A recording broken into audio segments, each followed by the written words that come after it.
Hello नमस्कार प्यारे भाई। अगर आप भी अभी 10th पास करके आए हो, 11th में जाना चाहते हो और आपको समझ नहीं आ रहा है कि 11th में कौन सा सब्जेक्ट लें कि जिससे हमारी 12th में अच्छी परसेंटेज आ जाए और हम किस सब्जेक्ट से किस फील्ड में जा सकते हैं, तो वही बारे में बात करने वाले हैं।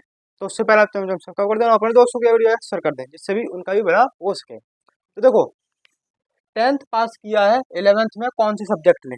10th पास अभी भी किया है आपने और 11th में आप कौन सी सब्जेक्ट लें जिससे कि आपका अच्छा स्कोर बना रहे और आप अच्छी अप्रूव अपने 12th एग्जाम में अच्छी परसेंटेज ला पाए। तो उसी के बारे में बात करने वाले। देखो, मेनली हम 3 सब्जेक्ट पर काम करते हैं। देखो, आर्ट आर्ट साइड इसको बोलते हैं, साइंस साइड इसको बोलते हैं, कॉमर्स जो इसको बोलते हैं। ठीक है, इन 3 सब्जेक्ट हमेशा आपको सुनने को मिलती होंगी कि आर्ट साइड ले लो, साइंस साइड ले लो या कॉमर्स ले लो। ये 3 सब्जेक्ट के अलावा आपको चौथी सब्जेक्ट नहीं सुनने को मिलती होगी। ज़्यादातर यूजली यही 3 सब्जेक्ट आपको सुनने को मिलती है। आर्ट साइड यानी जिस आर्ट साइड का मतलब क्या होता है, जिसमें मतलब हाई सब्जेक्ट नहीं हो, जिसमें मैथ नहीं होती, बायोलॉजी नहीं होती, फिजिक्स नहीं होती, केमिस्ट्री नहीं होती है। अब आर्ट साइड लेकर अब हम भैया क्या कर सकते हो, तो आर्ट साइड ले लेते हो ना, तो इससे कोई फर्क नहीं पड़ता आपकी डिग्री पर। अगर आपको गवर्नमेंट जॉब की तैयारी करनी है, गवर्नमेंट जॉब में जाना है, तो आप आर्ट साइड लेकर भी अच्छा स्कोर कर सकते हो। अगर आपको यूपीएससी की तैयारी करनी है, एसएससी की तैयारी करनी है, इवन किसी भी एग्जाम की तैयारी करनी है, वनडे एग्जाम की तैयारी करनी है, तो आप आर्ट साइड एक अच्छा ऑप्शन आप वहाँ पर हो सकता है। लेकिन वहीं आपको इंजीनियर बनना है, डॉक्टर बनना है, तो आप साइंस साइड लेनी जरूरी है। और आपको जैसे आपको चार्टेड अकाउंटेंट बनना है, सीए बनना है, तो वहाँ पर आपको कॉमर्स जरूरी है। लेकिन आपके हिसाब से क्या सब्जेक्ट जरूरी है, उस पर हम डिटेल में चर्चा करने वाले हैं। आप किस सब्जेक्ट में अच्छे हैं, किस में नहीं है, तो उस सब हिसाब से हम डिटेल में चर्चा करेंगे। देखो, आर्ट साइड में आर्ट साइड में कौन कौन सब्जेक्ट होती है। देखो, हिस्ट्री होती है। हिस्ट्री का मतलब इतिहास, इतिहास होती है, इतिहास होती है। और पॉलिटी होती है, पॉलिटी का मतलब राजनीति विज्ञान होती है। पॉलिटी का मतलब पॉलिटी, राजनीति विज्ञान, विज्ञान राजनीति विज्ञान होती है आपके पास। नागरिक शास्त्र होती है। क्या होती है? नागरिक शास्त्र होती है, नागरिक शास्त्र होती है, नागरिक शास्त्र होती है। समाज शास्त्र होती है, समाज शास्त्र होती है, समाज शास्त्र होती है। हिंदी होती है, हिंदी होती है। अंग्रेजी होती है। क्या होती है? अंग्रेजी होती है।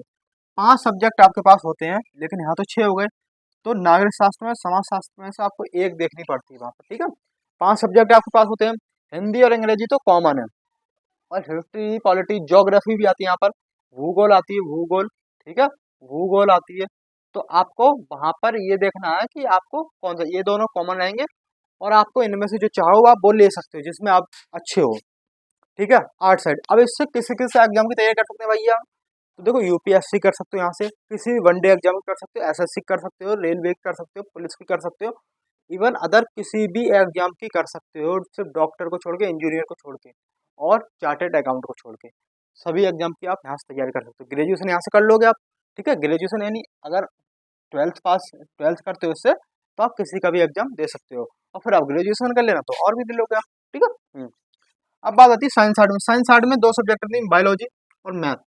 बायोलॉजी में पाँच पाँच बायोलॉजी में कितनी, बायोलॉजी अगर लेते हो तो एक तो बायोलॉजी आपको पढ़नी पड़ेगी, बायोलॉजी पढ़नी पड़ेगी, फिजिक्स पढ़नी पड़ेगी, फिजिक्स पढ़नी पड़ेगी, फिजिक्स पढ़नी, और केमिस्ट्री पढ़नी पड़ेगी आपको, केमिस्ट्री पढ़नी पड़ेगी, हिंदी पढ़नी पड़ेगी, और इंग्लिश पढ़नी पड़ेगी आपको। क्या पढ़नी पड़ेगी? इंग्लिश पढ़नी पड़ेगी।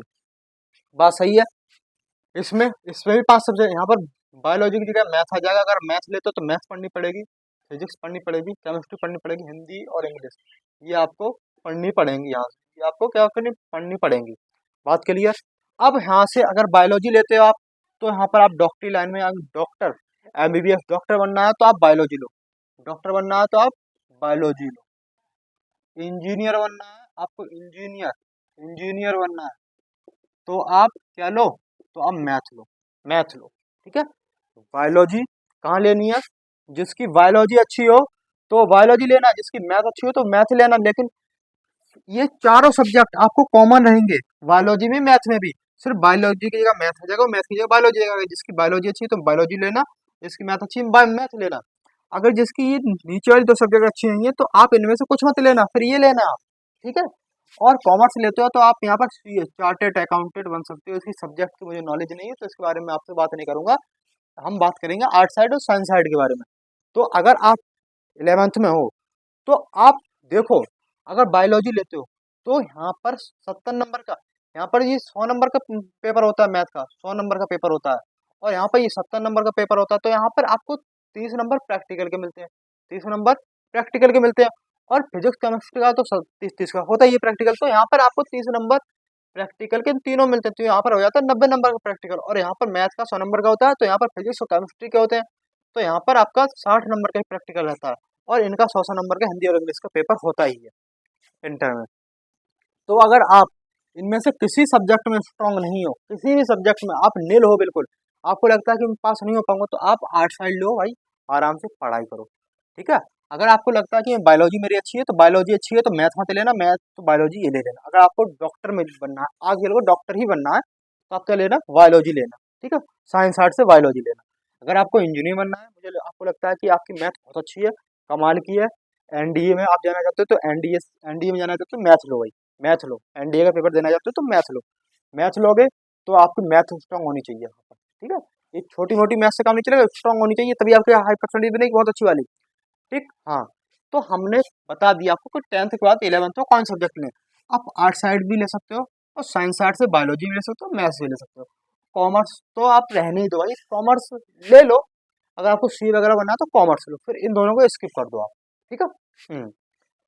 हाँ, और बताओ, अगर आपका कोई डाउट हो तो इस वीडियो के नीचे कमेंट कर देना, मैं उस डाउट का आपको रिप्लाई जरूर दूंगा, अगली वीडियो में बना कर दूंगा, या आपको कमेंट करके पिन कर दूंगा, ठीक है। हाँ, ठीक, बायोलॉजी ले लेना या आप मैथ्स ले लेना, ठीक है, दोनों ही स्ट्रॉन्ग सब्जेक्ट है।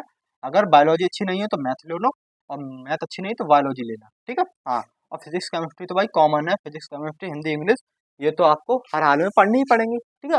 अब हो जाता है भाई, बहुत अच्छा हो जाता है आपको, मतलब पढ़ोगे ना तो आपको सब अच्छा लगने लगेगा, फिजिक्स भी आएगी, केमिस्ट्री भी आएगी, बायोलॉजी मैथ सब कुछ आएगा। पढ़ो तो आप सही, एक बार पढ़ो तो आप छोटे छोटे बच्चे हो, 10 से भी निकल के आए हो, आपको लगता हो कि हाँ ये बहुत बड़ा पहाड़ है, उलझन है, भाई कोई उलझन नहीं है, एक बार आप किसी फील्ड में घुस जाओ, फिर आपको मजा ही आता है, काम करते हुए मजा ही आता है, पढ़ाई करते हुए मजा ही आता है, ठीक है।